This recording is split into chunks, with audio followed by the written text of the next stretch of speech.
71 goals were scored in total across the third round of the Champions League fixtures. The English teams finished the round with an aggregate score of 19-2. Yes. Those 19 goals is a record, or are a record for English teams in the Champions League. It's And a stat that that is says why we Brexited. right. Yeah. Okay, don't need it. That lot were holding us back. Well, we're back in Europe, aren't we? And we're enjoying ourselves, I suppose. Yeah, but separate. But separate. But separate, letting them know precisely what they're missing. Setting an example. Yeah, I think so. Spurs let us down, though, didn't they? Yeah, come they'll on to do them. that. Jim will tell They you will that. do that. They'll do that. Yeah, we've Got an extra team in there, didn't need it. No. That's the way to look at it. They're not going to be anywhere near the top of the run and order today. No, they're after really that not. Performance. No. I would save a little bit of credit for Guglielmo Vicario though. Yeah. He gave Yes. a very good account of himself and He's deserves very better. Got them a busy. point. He Deserves does better. deserve better. He deserves his 10 out of 10. I'll tell you what he in the deserved. keep. He deserved to pop down to a lovely casino in Monte Carlo and have a rum old time. Right, okay. He's Where earned would you it. go? Where would you go first if you If I was Vicario, Yeah. Not the sports betting no, table. no, I'd probably go. Roulette no, you only. can't do that. Can't do No, that. roulette yeah, only. yeah, roulette. Roulette. Yeah. Get a cigar on the go. Yeah, Yeah. beautiful. Put it What a all on lovely red. evening. I'd where's Vicario? We've got a match at the weekend. He's in the casino. Celebrating a 0-0. Celebrating a great performance in a 0-0. Eintracht Frankfurt at 1, Liverpool 5 was probably the story of the night. Liverpool coming from a goal down to beat Frankfurt and then their 4-game losing streak against the team from Manhattan, as it's known, because it's on the banks of the Mine. Is it really Oh, Manhattan? Manhattan, that's nice. Which is obviously a kind of slight play on Manhattan, but it also Yes. makes it feel to me like it's German for my hat. That Which is it might absolutely be as fine, far as yeah, I know. I yeah, don't speak any fine. German. Are they the Manhattan project? It did look, Jim, like Liverpool were heading for another upsetting night in football, but Manhattan decided to not bother marking on corners or free kicks. They're a fantastic proposition, aren't they? A very sort of avant-garde approach to the sport in general from Eintracht Frankfurt at the moment. Their results are all over the place at the moment, and obviously their goal was brilliant, wasn't it? Incredibly well crafted. And Mario Götze. I forgot all about him. It's incredible that he's there. It's good that he's playing in Germany as well. Which Yeah. I would hate for him to be in like Turkey or France. Yeah. It's good that he's there doing stuff. Absolutely, but before that, they were pretty good for it, to be honest. Like Liverpool had threatened a little bit, and Frankfurt had threatened a little bit, and it was a fairly even game. And then they get that goal, and you think, "Oh, hello, is this going to be 5 games in a row for Slot? Are we going to really see some pressure here?" And they had a chance straight away to score again, but so often teams do that, don't they?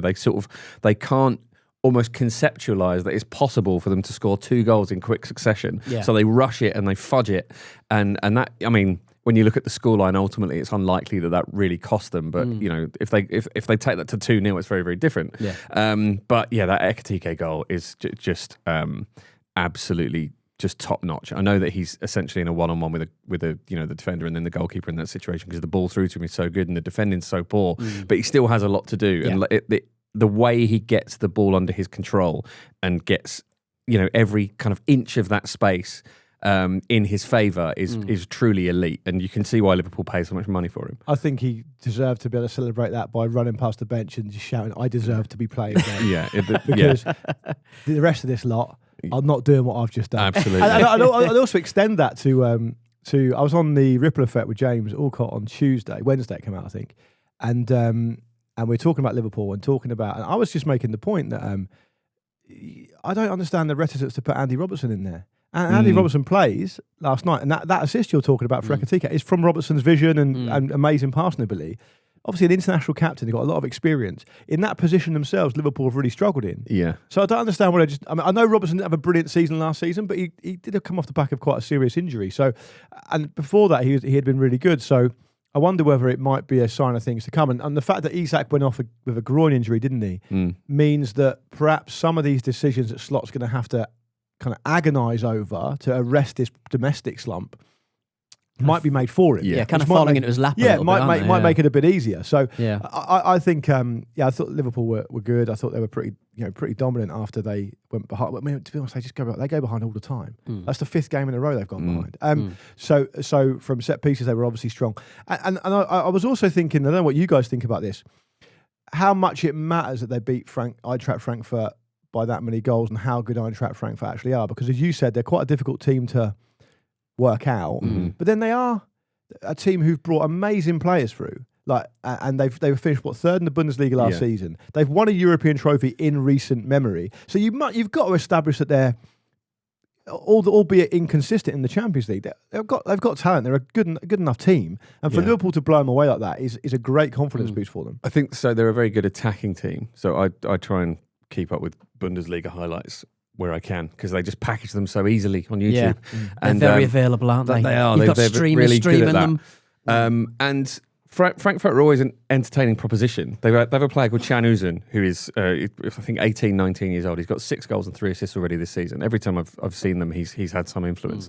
Don't know why he started on the bench. Another player, Jonathan Burkhart, has 6 goals for them this season, also on the bench. Michi Batshuayi, also on the bench. While we're talking of enjoyable retro players. But yeah, I don't really understand why those players didn't start. But I think that they're generally quite a top-heavy team. I think they're a little bit kind of chaotic at the back, and obviously Liverpool just took advantage of that really well. And I actually do think it's the scoreline is important for them, because it's a reminder of what they can be at this sort of tornado-like best. Like also, when they swirl on you, you're not in Kansas anymore. When their Hurricane Liverpool makes landfall, batten down the hatches, is that what you're saying? Indeed. It's mud in the eye for Vish as well. Yeah. What did he say? He was waxing lyrical about how, I think he was taking the piss, to be fair. He thought Liverpool would lose 10 games in a row. We were all doing that, to be fair. Right, you were. Yeah. But I mean, Vish did to defend himself, so therefore it's much easier to call him out. Yeah, I mean, the big story from the match was obviously Ekitike and Isak playing up top together. Isak is going to be out possibly might be out for the weekend. I think they're off to Brentford, aren't they? Isak may not be able to take part in that match. Another big decision, Salah was benched for this game, or the start of this game anyway. And if Salah plays in both the Arab Cup and AFCON, he could be missing for 12 games, and Slot must be like, take all the time. He has discussed before. Just so you know, if you're benched for the start of the game, you're benched. Right, Yeah. okay. I know you've got a a complicated relationship with it at the weekend, when you sometimes run the line, you sometimes referee, you sometimes play in goal, you sometimes benched, you sometimes play. What if you're injured and then are you debenched? If you come off and then you're benched again? Can one get benched twice in a match? No, it's injury. It's not your fault, is it? Right. Okay. No, Salah wasn't benched for injury. Right. He was probably they would say he was benched because he can't play 3 games a week. Everyone else outside of the club would say he was benched because he's been diabolically bad. When he was unbenched, he had a really good chance to square it, and he chose not to, which I think is quite. Which for an unbenched player will be disappointing. Yeah, because he may well find himself a benched player again quite soon. Yeah, he obviously desperately wants a goal, doesn't he? Yeah. Is that gonna start his season off properly, or will it just start to get going as he goes off to the Arab Cup? Do you read too much? Can you read too much into the idea that, because I was saying a while back, I think a week or so ago, maybe even the start of the week, that it's not just the goals and assists for Salah, it's the fact that the basic stuff looks poor. Yeah. The ball breaks down far too often when he gets it. His touch looks off. Is it far too much to say that they look loads more fluid without him? I think based on the evidence we've seen, they certainly, based on last night, they look more fluid without him. That's not to say that will remain the case, though. I think he's too good a player for his touch to have sort of deserted him permanently. You know, I mean, it's been mentioned a lot, hasn't it? And I think it's worth repeating. These players are grieving, and that manifests itself in different, very unpredictable ways, where everybody will be kind of dealing with their own versions of it on their own timelines. Another player who received plenty of criticism heading into the game got 2 assists in 4 minutes. Florian Wirtz. Yes, playing against the German team. Yeah, let me do that every week. I promise you, I'll be good. Yeah, it reminds me of when I saw Chelsea play Lazio in the Champions League just after Roman Abramovich had arrived.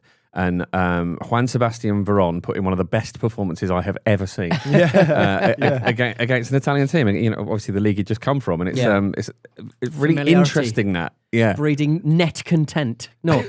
It would probably be a bit of muscle memory, a bit of kind of, this is how he's played against. He played against that team before. He played against German teams, obviously domestically a lot, and it probably just felt it could be a coincidence, couldn't it? I mean, Liverpool did change their shape. They played 4-4-2, and actually he's He played off the right, didn't he? But he's also been making loads of chances in the Premier League. I think he actually leads the league for chances people aren't created. scoring It's just no one's put them away. So I think it's just a kind of matter of time, isn't it? Fine. I do think I wonder if the Alexander Isak groin injury is a result of modern football simply refusing to accept 4-4-2. You might be. It cannot be done anymore. Or it might be that it refused to do any work in pre-season. It might be that. Yeah. Seems more likely. Yeah. Frankfurt were taking a lot of big long throws, so it's good to see it's not just us doing that. The stats on long throws in the Premier League, I read them this week, are that they've over doubled in frequency already this season. So they've gone from 1.7 on average per game. It's like almost 4.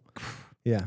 So they're here to stay, baby. They are. And I liked Konate and Van Dijk both getting big bullet headers. That was nice. Yeah. I mean, the Van Dijk absolute one, it's like keys to the city. It's like they didn't even know who he was. Yeah. You know.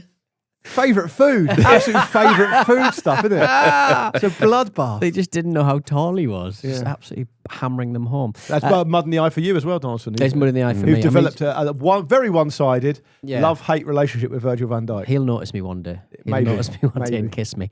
But yeah, I think from the Wirtz situation, he was really good, like you said, Jim, in previous matches, particularly against Manchester United as well. And perhaps all he needed was, during the international break, Jurgen Klopp saying that he's the best footballer we've ever seen in Germany, and that's all it takes. But you only get, I mean, so against Man United, they obviously improved quite a lot after they made those changes, and Wirtz came on for half an hour. It was only half an hour. I don't think you can say that Wirtz hasn't played well in parts anyway. Yeah, no. He's just played too deep for me. He just hasn't had the ball where he needed to have the ball. It's funny, isn't it? Because do you remember in the Community Shield, pretty much when straight Virgil van Dijk had the stinker. when Virgil van Dijk was at fault for one of the goals, which I mean it happened. So can't deny it. Can you? Come at Pete. Yeah. Specifically, one of the first things that happened was Wirtz putting in a brilliant ball to Ekitike, who scored straight away. And it's like, oh my god, this guy is just ready to go. And it's obviously he's gone around the houses a little bit, but that player is absolutely there. And I do think a lot of it's been luck, isn't it? A lot of it has just been that he's as you say, he's played very well in patches. He's making these chances. I think it's just a matter of time for it. I think also that the football media industrial complex gets settled on certain subjects and finds it very hard to move on from them. Yeah. The narrative always wins. If you look at, say, let's go back to the Spurs thing we talked about at the start. Xavi Simons, right? 1 goal contribution on his debut, I think. Nothing since. Yeah. No one's talking about it. No one's really talking about it because there's this to talk about instead. And you could also say that Wirtz has taken a lot of the flack. He's done what he's done last night. If he replicates that in the Premier League at the weekend, then I just feel like the attention will move straight onto Isak, who's not scored yet. And he'll have to feel a lot more intense. He scored in the League Cup, didn't he? Okay, he's not scored in the Premier League, and it was a pretty basic finish for Isak in the League Cup as well. And also it was against Southampton.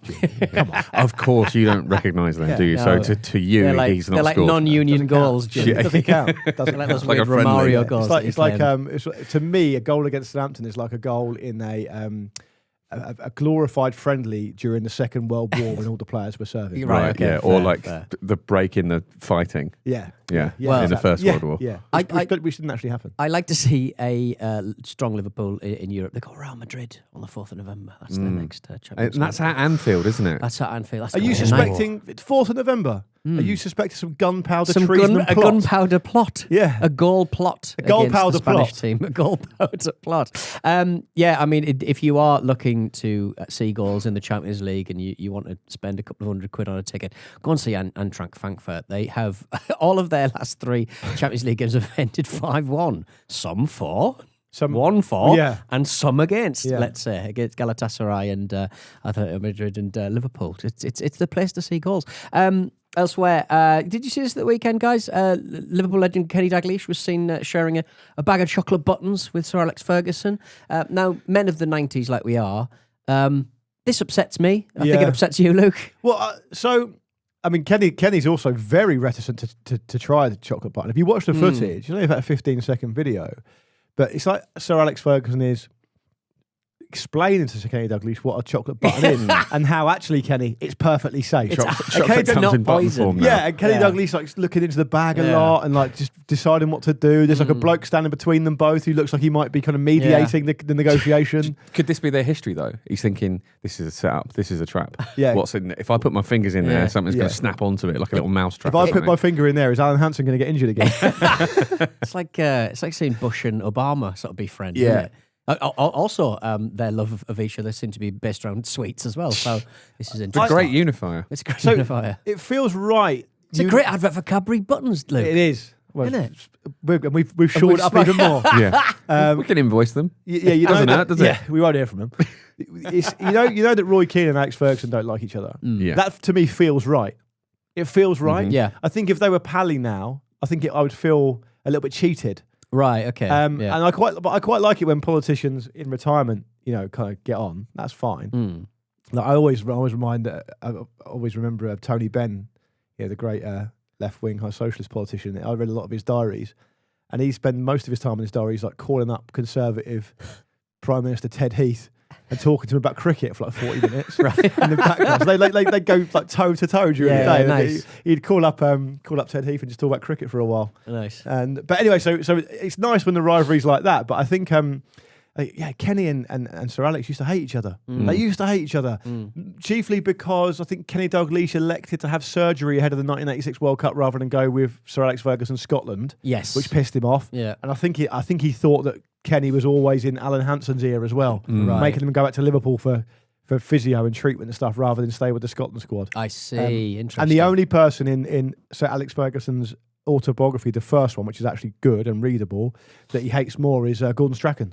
Right. Who he says something like, you can't trust him as far as you can throw him. Ooh, which is probably quite far. Calls him He's only a little fella, isn't he? Calls him like a wee twerp as well. Something like that. I can't remember the exact words, but he doesn't like Gordon Strachan either. Big fan of that. Well, but maybe you could send some Cadbury's chocolate buttons to Gordon. Look, Cadbury's chocolate button just needs to just send. We could solve a lot of stuff in the world with some with the old CCB. Cadbury's chocolate button. CCB sounds like just say Cadbury's chocolate like a buttons. communist party. Anyway, coming after this, John Terry speaks about rejection. I've got major problems with it. For me, looking at that video, that cat hadn't done anything wrong. Oh, good to see. One of the very best Sora 2 sort of AI abominations was certain footballers fighting certain cats in the wrestling ring. No. It's just it's good to see. Is this AI slop again? AI slop. We're basically heating the planet. Yeah. Beyond all saving, so we can watch like videos of Stephen Hawking on the half pipe. Luke, there was a video of Michael Jackson stealing someone's KFC in KFC. That's. I need to say no more. I need to say no more. Well, another team who were doing bits in the Champions League last night. Chelsea 5, Ajax 1. 3 teenagers scored for Chelsea. Mark Guiu, Estevao and Tyrick George. It's the first time in the competition's history that 3 teenagers have scored for the same side in a single game. They're like the K-pop Demon Hunters or something. They are. Absolutely. It's great. And great comparison. Yeah, this just was not a contest. After Ajax's kind of very, very well-deserved red card for Kenneth Taylor on an absolutely horrendous challenge. I mean, Kenneth straight Taylor. away. Yeah, what are you doing? Speaking of like Tony Benn and Ted Heath, Kenneth Taylor absolutely sounds like the Home Secretary of the 70s. Or like an old snooker player. Yeah, absolutely. It sounds like Dennis Taylor. Yes, specifically. Yeah. But Kenneth Taylor's full name is, just a 23-year-old Dutchman, right? Born in Alkmaar. Kenneth Einar Dorothea Taylor. Dorothea. Yeah. Nice. Wow. Very good. In the middle of the name. But I mean... It's a woeful challenge. It's absolutely terrible. Challenge. But I mean, it has to be said, I mean, there were some great moments for Chelsea. I mean, they won 5-1 for crying out loud. But Mark Guiu scoring early on, like he got given like a minute or so after the red card. Yeah, he got given the nod to start up front, and he has to be starting more football matches, surely. Well, he was supposed to be at Sunderland, wasn't he? But it was the Nicholas Jackson deal, which meant they recalled him, and obviously he's come from Barcelona and quite a big talent by all accounts, and he took it really well. I mean, it was a little bit of a kind of it wasn't the tidiest finish, but you know, the finish was so poor off his studs that it fooled the goalkeeper. Let's be absolutely clear. Sure. The goalkeeper dived exactly where he was supposed to dive, and it came off his studs and bounced over him. They all count though, Jim. Indeed. Would anyone, any player in this game stop to think about perhaps not giving away penalties all the time? Yeah, I mean, it seemed very penalty heavy, didn't it? Yeah. My favourite one was Wout Weghorst. Good to see him in there again. Yep. Obviously, Shit, Andy Carroll. scores That's a what the Chelsea fans penalty. were playing, Yeah, shouting. Yeah. They've got no connection to Andy Carroll. That's particularly stinging, that one, isn't it? Andy Carroll's still playing. And then he just immediately goes right through the back of a Chelsea player, blood all over him straight away, complaining that he won the ball. He didn't even get anywhere near the ball. It was really poor. It's really, really bad. But it's exactly what you want from Wout Weghorst in this exact scenario. Yeah. So Absolutely. it was brilliant. I guess so. Yeah. I think I have to just say that this is not a kind of revelation, but I really want to put it on record that Esteval looks amazing. Oh, For his age, he looks technically absolutely amazing. Yeah, he looks so he's good. going to be a superstar. Yeah, I think you're right. Very soon. Yeah, Yeah. I mean, even like Tyreek George, like you're saying about Evil Marquinhos, Saka. like he almost. That's what they call him in the Chelsea squad, apparently. Evil Saka. Evil Saka. Saka. Yeah. That's nice. Brilliant nickname. What's the star boy? Is there an evil star boy kind of like I Boy, think I didn't- yeah. bastard boy? Good Bastard old boy, bastard Tyreek boy. George. Good old- Throw shade at him. He's probably a lovely fellow. Yeah. Well, he didn't get a move in the summer, and he's a Chelsea Academy project and product. It's just almost getting a bit Frank Lampard, isn't it? Yeah. Because the manager Enzo Maresca could have probably. You look at this 5-1 win, and you sort of think, well, they probably could have fielded a slightly less spicy lineup. He sort of rested a couple of players at the back, but I mean, the main players were kind of in position. Yeah. I think he's really sort of showing that he's willing to sort of bring players through and give them time. Absolutely. I mean, and they deserve credit for putting Ajax away so handily as well, because it's not always as simple as you have a man advantage and then you win comfortably. Because That is against this Ajax one, clearly that is the case, but you still got to get it done, haven't you? And they did it done. Did it done? They did it done. And they did it done so comfortably. Sound like Gordon Ramsay. Done. Yeah. I've forgotten what Dill looks like. Yeah. So I was intrigued by the lineup as well, Pete, and he rotated in a Champions League game against Ajax, which is quite big time, isn't it? Well, it would have been in the 90s, I suppose, but Yeah, now it's a slightly maybe. less, Maybe big that's it. proposition, I suppose. I do have a theory that he's essentially just rotating bookings. Yeah. Because Yeah. they've got Oh, he took four reds and 28 yellows so far this season, Chelsea. Incredible. Are they going to be able to field a team on Boxing Day? And he also Bomb got, squad back in. he got Yeah. asked about it, didn't he, this week? And he said, I would never blame my players for getting a red card. So I'm not sure you should be saying You that. should- They I think are you should. doing it. You definitely should. Sounds like quite literally a red rag A red to, card to a to ball. all these balls. Yeah. Shout out to Moises Caicedo playing right back. Yeah. When everyone talked about how he might be one of the most complete midfield players in the world, he just has a little shift at right back Yeah. and Yeah. scores. And could have Could been do it here as well. Yeah. and could have been could have been rested for this match. It wasn't, and played in a slightly foreign, not foreign, but a slightly interesting position. To offer a slight alternative viewpoint to what you guys are saying about Chelsea, I would like it to be thrown into the mix that Ajax looked poor, they had a man sent off early, they gave away some stupid penalties too. Couple of the goals were deflected Fair. as well, and Chelsea, although they've picked up recently and have kind of started to build up a bit of momentum, the Liverpool game is obviously the highlight of that little mini run where they've won 5 of the last 6. I think it's probably a bit early yet to be saying that they're on their way. But they're playing Sunderland at home at the weekend, so you'd think that they'd... Sunderland seem to me like a team who've obviously been a lot better than a lot of people thought and should stay in the Premier League this season, but they will be incredibly reliant on their home form, right? Yeah. Going to Stamford Bridge at the weekend will be tough for them, so if Chelsea can continue it, then good on them. Yeah, and I mean, you're probably saying that, Luke, because we didn't see Marco Correa. He was benched. I'm pleased If with that. indeed he was, I don't even see where he was on the bench. Did he but fall off the bench at any maybe point? he fell off the bench. I'd love to see him never de-benched. Never be honest. never de-bench Marco. Ex-Chelsea star, obviously, John Terry, has said that his managerial rejections have been difficult to fathom. I knew I'll be good at bits. Will I get the chance? I'm not sure, without doing all the other bits. It's confusing. No, It's confusing. Is that the actual quote? I know I'd be good at it. Will I get the chance? I'm not sure without doing all the other bits. What's all the other bits? Is it doesn't mean you the wear for badges, badges? does it? 'Cause you definitely need to do your badges, No, he's got John. his pro license. Yeah, Yeah, He's well, got I mean, his he pro was license. he was the What's he talking about then? he was quite highly rated as the assistant at Villa, so it is a bit of a kind of baffling one as to how he can't seem to find a job as as the number one anywhere. But maybe we've just seen so many managers come out of, your Rooneys and stuff that where you're just like, you could probably do this at a lower level. Maybe. Could it not be that he doesn't want to set his sights low enough to start off? Possibly. I mean, I've got. He wanted the no real Bournemouth job, insight didn't he? into- But they're not going to get that. No. And obviously, it's easy to say that in retrospect. Maybe Yeah. they weren't quite. So what you saying after Gary O'Neill? Yeah. He's not going to get it over Rioli. No. And I think maybe it's a case that he doesn't want to move far enough down to start off. And Lampard, to his credit, I mean, has been prepared to play to manage in the Championship. He's doing brilliantly now, obviously. Yeah. And has had these kind of trials and tribulations. I think Terry basically, when he talks about wanting to be in management, my view would be that he basically just wants to be the Chelsea manager. I mean, he did talk about that in this very interview. But what I mean, but I think he talked about it in the way where he said eventually I'd like to be. Yeah, of course. But my view is just a bit like maybe he just only wants to be the Chelsea manager. Yeah. And doesn't want to go and do it somewhere else. Yeah. Because I don't think there's any chance at all, being honest, that a lower Championship team wouldn't consider him. Yeah, completely. But agree. then maybe he doesn't want to do it Millwall. at that level. Come on. Come on. Well, I mean, one might suggest he could dress in the same way that he did in finals. Dress for the job you want. Yeah. Put your shin pads on.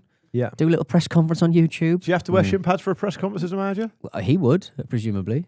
It's just a great insight. Depends on the area, doesn't it? If you're in a rough area, Yeah, it's better to be safe. If you're the manager of Millwall, you might need shin pads. Do Bottomans make shin pads? So, I reckon they probably drop ship some kind of That's got to be next. asbestos lined shin pads. Yeah, somebody from Adidas, one of our listeners, did reach out and say, "Please let me get you some shoes." Oh, that is disgraceful by that Adidas outrageous. guy. Muscling it on Bottomans business. After I got injured, absolute ambulance chaser. The big apparel firm knocking out the little guy. Bottomans just trying to do their That's work. how they became. The market leaders, I suppose, by doing this kind of. The nonsense. only other brand. Thank you, Pete, Kai. Rude. The only other brand I would accept you wearing is Skechers. Bottomans or Skechers. Pair of Harry Kane Skechers. Hey, at my age, that's the quite comfortable, one would suggest. But I mean, like, the new Football Manager is out pretty soon. I believe we're doing an advert for it. Didn't they have to kibosh the last one? They did. They took a year off because Right. it wasn't ready in time or something. Right. So they sort of they've changed their match engine so it looks a bit prettier. Good But luck doing that in podcasting. What do you mean? As It's in not Take ready. a year off. Not You have to- ready. You have to be ready. not ready to put it out. We're ready every day. Not ready every day. We put stuff out every we put day. stuff out every day. Yeah. Yeah. But I mean, John Terry could just play a bit of Football Manager, show us what you're made of. Yeah. Get. I don't you- think that's going to help in interviews. John Just- John Terry's football. Yeah, because like loads of Will Still? fellas have Will Talk Still. about Will Still because Southampton fans hate it because they Yeah. think it's not true. Yes. And they don't like the idea they've got a manager who's a nerd. Yeah. Right. But he is a nerd. And that he's only their manager because of football manager. That's what I'm hearing. That's what I'm sticking to. Yeah. Yeah. Yeah. There's a lot of footballers who are into Football Manager, and they're pretty cool. Me and Jim don't want football to be taken over entirely by boff chops, do we? Not Jim? entirely. Boff chops, no. You want some boff chops. There's a place for the boff. There's a place for the boff. Yeah, but place for we everybody, could fit in. but You couldn't, it's- Luke. That's yeah. the problem. I You're too could- tall I could- and non-spectacled. I could pass for a boff. Could you cast her a You ball? want to hear me talk about the First World War? No problem. That's true. Yeah. There's You no want to boff, get that's a yourself some Republican. glasses. Though. Well, elsewhere in the Champions League, we got to talk about it. Mainly because of Vicario's 8 saves. Tottenham drew 0-0 away to Monaco. Thomas Frank said in the second half, our performance was not good and Monaco were better than us. It demanded a lot to keep the clean sheet. And it did. Very, very busy goalkeeping, Yeah, Jim. he had a really good game. A couple of those saves were essentially have got them that point. And it's always the way with the Champions League, though, isn't it? These away games are really, really difficult, especially Unless you're in the new, Eintracht unless you're Eintracht Frankfurt, in which case they're difficult or really easy. Baffling team. Yeah. But yeah, I think maybe it's still too early to say, but it seems to me like in the league format, we are getting what everybody expected, which is that the home teams are going hell for leather a bit more. Yeah. And that therefore those games are a bit harder. And I think this is what Spurs came up against. I didn't watch this game in its entirety because I was watching the Liverpool game, but Monaco looked much, much better than Spurs. Yeah. Which Way more assured. I think is like, is it a worry? I think Spurs have kind of gone under the radar a little Yeah, bit. they've been okay, haven't they? They Yeah. started well, but they've kind of Do you know what it slipped into feels- being okay. Is that not an improvement from last season? Well, exactly, yeah, but that's the but point. Less isn't it? chaos? I think that's the point, though, Pete. I think the fact that he's just not Ange Postecoglou playing this absolutely insane domestic football is enough for now, right? And they've brought some players in which have been exciting, like Simons, who I understand didn't start last night, and Kudus, who's done really well since he's come in. And so Palhinha's been a great signing for them. You know, he's obviously come with a big reputation. but it's kind of papering over a lot of cracks. I was driving back late last night, and I heard a Spurs fan on the radio, and it wasn't TalkSport. It's just quite a thoughtful guy. And he was like, I think I'm a bit worried about us now. I'm not sure really. We haven't played that well for quite a long time. Right. Richarlison looks way off it. Solanke's got this injury, blah, blah, blah. And obviously there might be a team that's kind of worth keeping an eye on Spurs, just because I think people have assumed they're going to be fine because A, they rate Thomas Frank, B, they've made some kind of eye-catching signings, and C, they're not under Ange Postecoglou anymore. And I'm going to see them against Chelsea on the 1st of November, so I'll be really interested to see how that plays out. Yeah. They create a lot, I think, from the stats, but they don't seem to get the ball in the net enough, one would suggest. Last night, they appeared to be dominated. I mean, Monaco had over double the amount of shots. It's a strange place to go, though, with that weird kind of there's just a lot of empty seats and kind of, I know they don't have a huge following. You just get the impression, Pete, that in Monaco, there's other shit to be doing.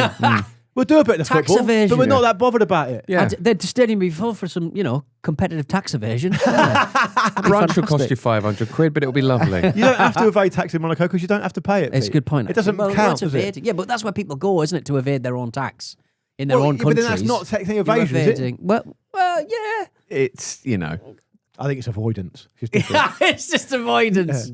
HMC, if you want to get involved. It's HMC. Luke at HMRC. Luke might explain your troubles with them. They make some good records. Actually, sell some good records. HMC. Can you bleep Luke's email address? Just read that out. Apologies. Also, can I just say very quickly before we move on here? Is someone going to have a go at my tax? I'll take a lot of tax chat from a lot of people, but I will not take it from the absolute quivering mess over there. I pay it eventually. I've just got to have structured payback agreements with them. That's all. Twice a year. This is Pete. We are doing bonuses this year because. No, you're not saying to have bonuses. Can someone pay my expenses, please? That's what I asked for. Yeah, because I put fucking skin in this game. That you don't file. That you don't file. skin. I don't file. Which everybody's very clear that you simply do not need to do. No, exactly. No, I have to because I love this company. I love this country, and there was a few more people like me who didn't avoid their tax, evade their tax, and did phone up HMRC, and ask for a structured payback agreement. The Jimmy Carrs of this world might be more welcome. What you're saying is, listen, guys, you don't need to go overseas and be a nom-dom. Give them a call twice a year. Ask and beg. Say, can I pay £1,000 a month, please? And cry. Do some crying. Talk about how you got a kid. Yeah. Got some mouths to feed. It's the only time I look at my actual outgoings. Basically, when you agree a tax payback thing, they do say what you're exactly what I wanted. What your outgoings, what your incomings, and I sort of write them down. I'm like, yeah, I am spending too much, actually. It's the only time I ever check myself. Yeah. Anyway. You could just put it aside as you earn it. Sounds like a K-pop demon demon to me. Jude Bellingham scored the winner in a 1-0 win for Real Madrid against Juventus. Bit of a tap in, but good to have him amongst the goals. Yeah, I mean, pushed up against the goals. Sorry, Pete, how do you expect him to broadcast in this environment? How is he supposed to respond to that? It's the tax stuff. It's sent me through a loop. Have I said too much? Have I said too little? Have I paid too much? Have you filed enough? Have you been keeping those receipts? My accountant keeps sending me like 4-4 Tunes videos about Manchester United and Newcastle. It's good stuff. Oh dear. Well, dear. Yeah, it was good to see Jude Bellingham get a tap in, just because the work leading up to it from Vinicius Junior was truly exceptional. What, hitting the absolutely post? Amazing. Yeah, he did hit the post, but after he kind of slalomed through a number of Juventus players, and it's excellent work from him. So well done, everybody. Well done, everybody. Also, Bayern Munich beat Club Brugge 4-0. Harry Kane has now scored 20 club goals in 12 games across all competitions this season. It's faster than Lionel Messi or Cristiano Ronaldo have ever managed from the start of a season in their club careers. There was talk yesterday that if he carries on like this, he might get the Ballon d'Or. Yeah, I mean it's the finesse. You never get it when you're that focused on being a striker. You have to be a more complete footballer. Well, I think he's showing that though, isn't he? As you alluded to earlier, his all-round game is. I think the goals can overwhelm though, can't they? Can overwhelm to the point where no one talks about anything else. Then that's the case. Is it like? But it's like the Oscars, isn't it? You kind of have to lobby for it, and I just don't trust Charlie Kane to get it over the line. And really. also, I think you have to win the Champions League, don't you? Not Yes. necessarily always, but it goes a No. long way Yeah. to it. Or you certainly have to go deep in it, I think. Well, look, winning Which they 4-0 probably will. against a pretty middling side is not going to get you there. But the opening goal from Leonard Carl, he was born when Don't Stop by Rihanna was in the UK charts. And I do not like to hear that, to be No. quite What frank. year was that? I think it was 2008. Which disappointing. that is disappointing and depressing, but hell of a goal from a very much fancied youngster, which probably shouldn't use that sentence. Not But in you that know, suit. much fancied, Much fancied. like Much a lovely fancied by pigeon, you. like a lovely pigeon. I'm already in trouble. Yeah, double for down. this match. Double down. I don't need that. Yeah. But just fundamentally a great night in the Champions League, and It was more European great. It really football. was. And Sean Dyche is going to be facing up in Europe, which he didn't see that coming at the start of this season. Has anyone ever fallen on his feet more? It's incredible. Please don't stop the music. Nottingham Forest confirmed the appointment of Sean Dyche on Tuesday, and he is going to be in the dugout for their match against Porto tonight at 8 p.m. I love mean, this. I good love God. that it's straight. It's such Straight a glamour in. tie. Just bang. Dyche. What a- Yes, what I'm a not ba- sitting this one out for nothing. What a baptism. What a baptism of Europe. I mean, the way he's going, he probably will want to be actually baptised in the River Trent before the game. Yeah. I mean, so Forest statement said, having managed more than 330 Premier League matches in his career to date, Dyche has built teams defined by defensive organisation, resilience and strength from set pieces, qualities that align closely with the current squad's attributes and the club's footballing identity. I mean, he'll have probably had, one training session? And those players will have been sort of kind of pulled all over the place, kind of conceptually in the last, few months. Yeah, So I guess so, that yeah. statement is unquestionably been written by ChatGPT. Well, he said, sort of defending his playing style, which is, it's just a little regressive, less so this season with all the long balls and throw-ins and stuff. But he says, long ball, short ball, you just got to play effective football. That will never go out of fashion. I've seen enough fashionistas come in and out of this division during this time. I've been a Premier League manager. You've just got to win the games. It's as simple as that. 27.9% win ratio. Lump it forward, win that second ball. but- Sean Dyche. It's cynical, but I understand why Dyche is doing what he's doing here. He's got Ian Woan and Steve Stone with him, who are Forest legends as well. Yeah. They're more Forest legends than Sean Dyche is, I would say. He's wearing a green jumper like Brian Clough. Is he really? No, yeah. No. But he did do a Brian Clough impression Right. in the first in the Did first he? press Nice, conference. okay. Like he didn't wait very long to fucking roll that out. He mentioned that he knew Brian Clough and all the Yeah. rest of it. Yeah, So talked about his dog, Del Boy. yeah, he's tapping into that yeah, thing, which I yeah. think Forest fans probably want to hear. It's not for me to say whether that's cynical or not, I suppose. But you can see why he's doing that. The problem is it might come woefully unstuck tonight against a Porto team who I don't think have lost. I think have won every game apart from one this season in all Right. competitions. Not ideal. So No, it's not going to be ideal. tricky, Yeah. particularly given how difficult Forest have found it recently and how, as Jim said, incoherent everything's been Yeah. in the last few months. I mean, the decision making of Marinakis is just it's crazy. It's crazy. So maybe he's stumbled upon another one that would be successful here, but I just feel like it's all warm and fuzzy for Forest fans to have a Dyche and to have that coaching staff in and to have someone who actually does understand the history of the club and has been there before. But how long does that realistically last in modern football Especially when you're playing quite turgid stuff. if you don't win and you're not playing well? We're at week 0 now. Next Tuesday will be, this Tuesday will be week 1. He's got a rep for throwing players under the bus, which he repeatedly did at Everton. Certainly the last couple of months anyway. He's got a lot of players to do that too. Big squad. Like He a lot also- of players are thrown under the bus. He also didn't play a senior game for Forest, did he? He came through their Right. academy. I don't think he Right. ever. I think he ended up leaving quite early on as Right, quite a well. young man. You've got to have As a something to sort of like, teenager. get your talents into. But maybe they'll have a new manager bounce, but they're going to need one against a really, really fancied Porto side. You mentioned something at the start of this, Pete, which I thought was interesting.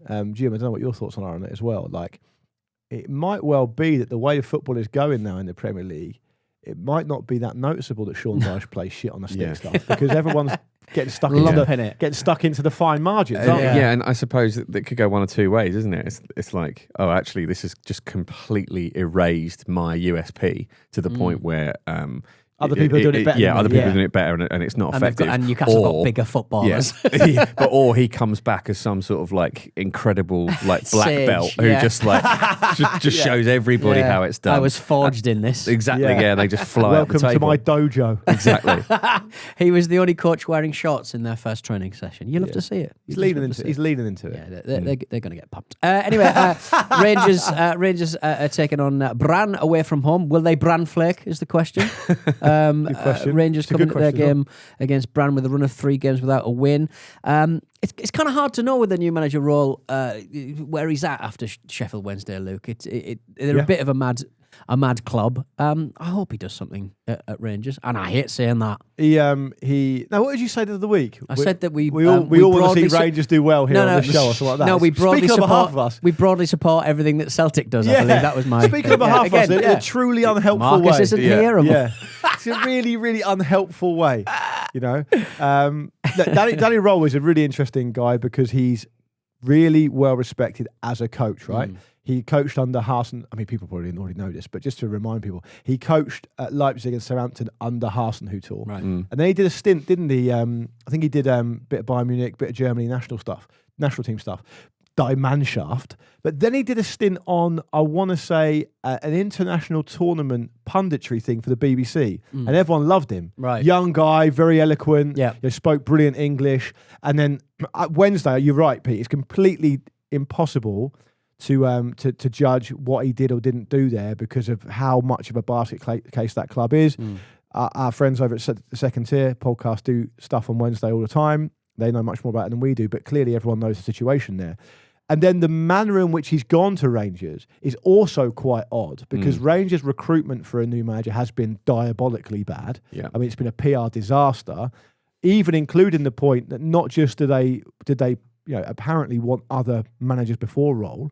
Gerard Muscat. Yeah, but Rohl then turned it down, and then they went back to him and said, "Look, will you reconsider?" And he said yes, and now he's there. Right. So it's not been the smoothest of starts. No. And the first game is away from home in Europe, and they've had a diabolical start to the season. They're under a huge amount of pressure, so it's going to be very much out of the Sheffield Wednesday frying pan into A Rangers fire. the Queen's own fire. Queen's on fire.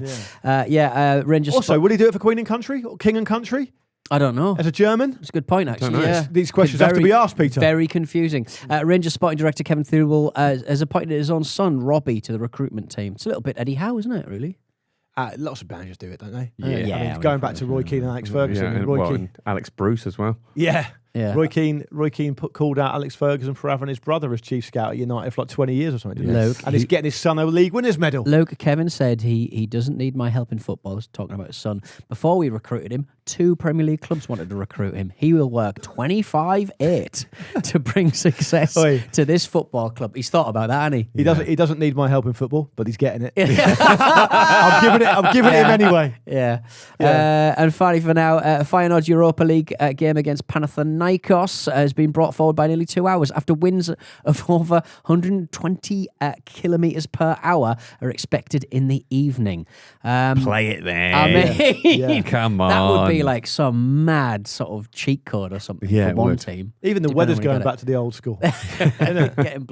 getting blustery. Panathinaikos are reportedly on the verge of appointing Rafa Benitez. Great to hear him mentioned. Yeah. Great to hear him mentioned. Should he that be is back a- in football at that age? You know, He's not that old, is he? He's pretty old, isn't he? Isn't I he in his remember you used to 70s? love him, Pete, and you would. but- I think he's great. He's I welcome him back. 65. Is he Bit only of 65? respect, Oh, don't mind. 65. That's amazing. And also, remember when Pete went through that phase of not allowing anyone to speak nicely about Steve Bruce or criticise Rafa Benitez? He's a little fatty and I don't want him here. Was that exactly? all right, That was on his a low point. birthday.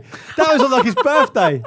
You got a birthday message for Steve Bruce. You're a little fatty and I don't want you here. I think I was quoting someone there, you know. I don't No, think that was quite me. yourself. Yeah. Yeah. That was what you were saying to the tax man as well. Respect When they doesn't knocked have on to your be door, taxing. You're a little fatty and I don't want you here. You're not having my money. All right, then. Thanks for listening to Tax Breach what would you call it? Some kind of like support group for tax cheats.